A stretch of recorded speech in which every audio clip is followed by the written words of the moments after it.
Il est 7h30, c'est la matinale d'Audiofanzine, le café est en train de passer et si vous êtes là à ce moment-là pour prendre des nouvelles de l'audio, c'est vraiment que vous êtes un foutu geek, mais bienvenue quand même, jingle.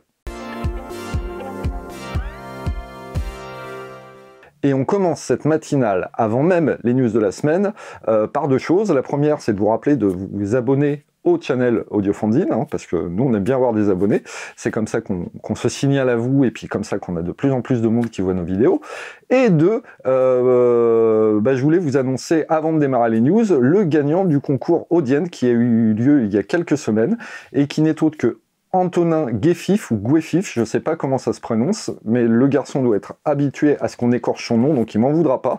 Il a déjà dû être contacté par nos équipes en plus. Bravo à lui. Ne soyez pas dépités les autres, hein, c'était un tirage au sort, donc fatalement, voilà, le hasard fait bien les choses pour une personne uniquement, ça marche comme au loto.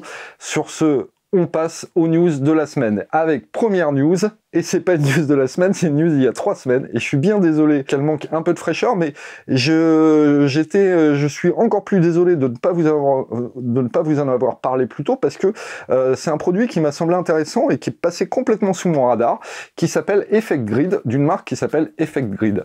Oui, ça ne s'invente pas.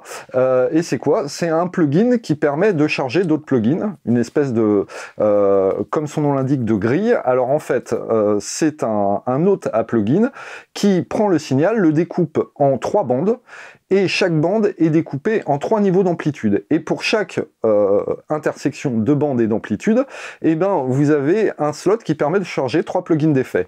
Alors ça peut vous permettre de faire des traitements assez sophistiqués. Par exemple, on peut imaginer que vous n'allez mettre une reverb que sur le charlet d'une batterie, et puis par contre que vous allez que distordre le kick, en gardant ce qu'il y a dans la partie basse, ou au contraire que élargir un trémolo que quand le niveau de la guitare, ou faire un trémolo plus rapide quand le niveau de la guitare va dépasser un certain seuil.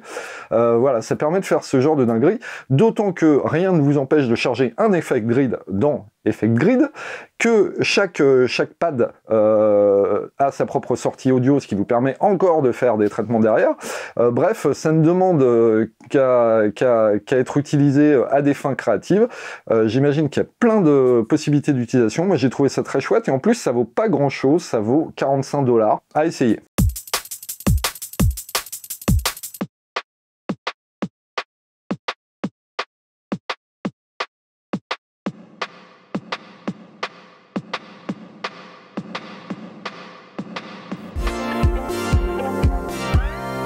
On reste dans le soft avec Steinberg qui nous présente Dorico 4, Dorico 4. Alors Dorico, Dodorico, qu'est-ce que c'est Dorico? Pour ceux qui ne le savent pas, c'est l'éditeur de partition Made in Steinberg, c'est-à-dire dans Cubase vous avez un éditeur de partition, mais ils ont un éditeur de partition à part ça, donc qui s'appelle Dorico, et qui est une petite brutasserie qui est très bien foutue, et qui nous arrive en version 4, et ça ressemble de plus en plus à un petit Cubase.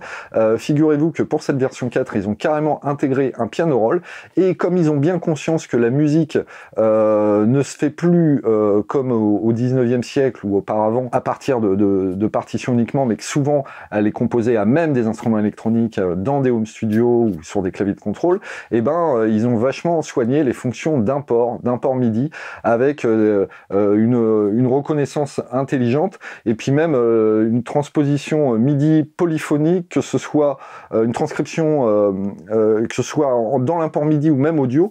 Bref, c'est des nouvelles fonctions. Alors il y a plein d'autres nouvelles fonctions, ils ont revu plein de pans de l'interface, notamment la table de mixage. C'est un logiciel dans lequel on peut en plus charger ses propres instruments virtuels. Bref, un beau joujou, en sachant que il existe en 2 versions, une version Element qui est pas chère, je crois, qui est autour de 100 balles, et puis une version pro complète qui, elle, dépasse très allègrement les 500 balles. Donc voilà, c'est un peu cher, mais bon, c'est à la hauteur, c'est un outil très complet, un rival de Sibelius et de Finale. pour ceux qui s'y intéressent. Il faut savoir aussi qu'il y a une appli qui est dispo sur iPad, et d'ailleurs c'est un truc qui est assez chouette dans ce logiciel, c'est-à-dire qu'on peut l'utiliser, on peut le contrôler via un clavier MIDI, d'autant plus maintenant avec le nouveau Piano Roll, mais aussi via l'application iPad, et puis à même l'écran pour ceux qui ont des écrans tactiles comme légère Windows. Bref, un truc vraiment chouette.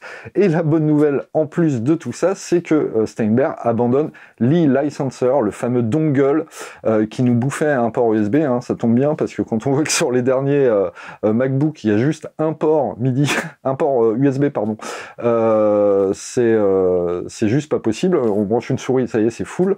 Donc on est bien content de plus avoir ce foutu dongle et qu'ils aient réussi à trouver un système de protection qui les préserve eux du piratage, leur permettre de continuer leur business et qui ne soit pas fastidieux pour les utilisateurs. Voilà.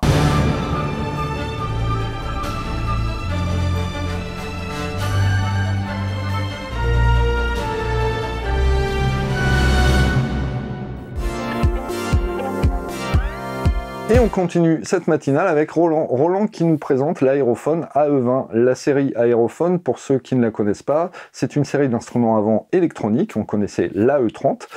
Eh bien, nous arrive son petit frère, l'AE20, dont on nous promet qu'il sera aussi sympathique à jouer que l'AE30, avec la même jouabilité, la même expression, et puis mais un format plus compact et plus épuré, nous dit-on, à voir. En tout cas, on retrouve la même technologie Supernatural dedans avec le moteur Zencore, et puis on trouve donc plein de sons, alors des sons classiques d'instruments avant, hein, sax ténor, baryton, soprane, flûte, trompette, mais aussi des instruments à cordes qui se prêtent très bien au contrôle avec le souffle. Typiquement, là on va avoir violon, alto, violoncelle, mais aussi des instruments de la world music, enfin de la world music, des cordes frottées chinoises par exemple, des choses comme ça.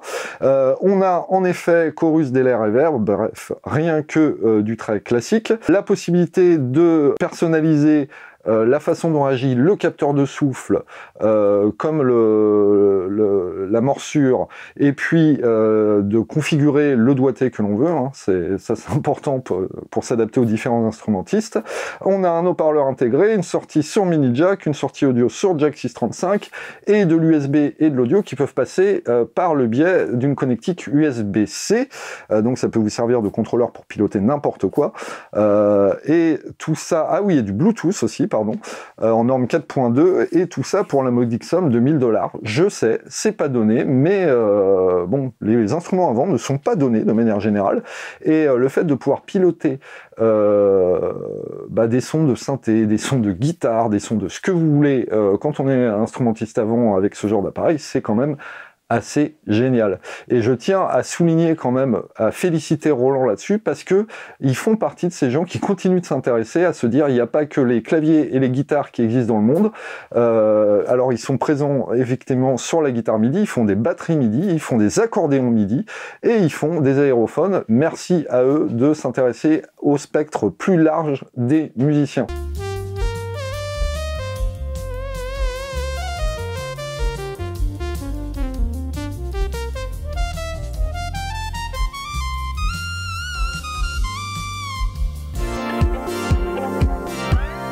Et on finit avec ce qui est sans doute mon petit chouchou de la semaine, qui nous vient de TC Electronics, qui s'appelle Infinite Sample Sustainer. Qu'est-ce que c'est? C'est une pédale, un sustainer au format pédale. Alors qu'est-ce que c'est qu'un sustainer? C'est quelque chose qui vous permet de prolonger le sustain de votre son. C'est une pédale guitare, mais vous pouvez brancher sans doute bien d'autres choses dedans. Et en fait, pour ceux qui connaissent, on est assez proche finalement d'une pédale d'électro-harmonique qui s'appelle Freeze et qui permet de geler le son comme ça, de le suspendre indéfiniment. C'est aussi un réglage qu'on trouve dans pas mal de plugins de reverb où on peut tout à coup suspendre la reverb.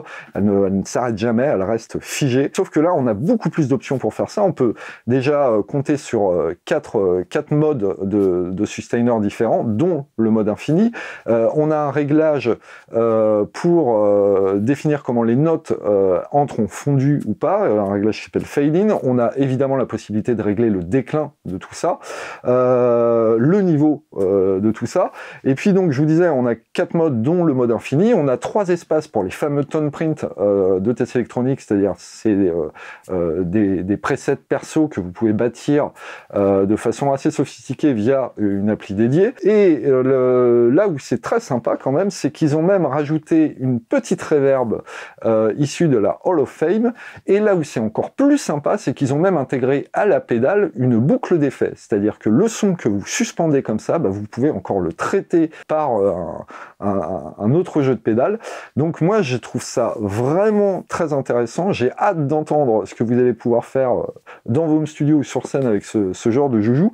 Surtout que à 140 balles, et ça reste très accessible. Bref, chouchou de la semaine. Écoutez ça.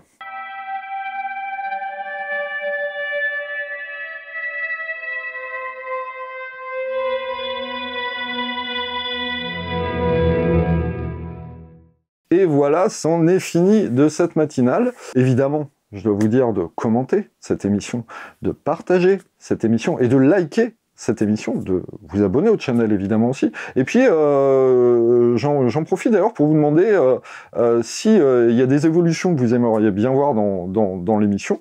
N'hésitez pas à mettre ça dans les commentaires, ou si ça vous amuserait de participer d'une façon ou d'une autre à l'émission.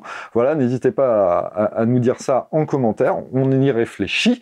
Voilà, quant à moi, je pense que le café m'attend, donc je vais vous laisser là. Bonne journée, bon week-end et à la semaine prochaine.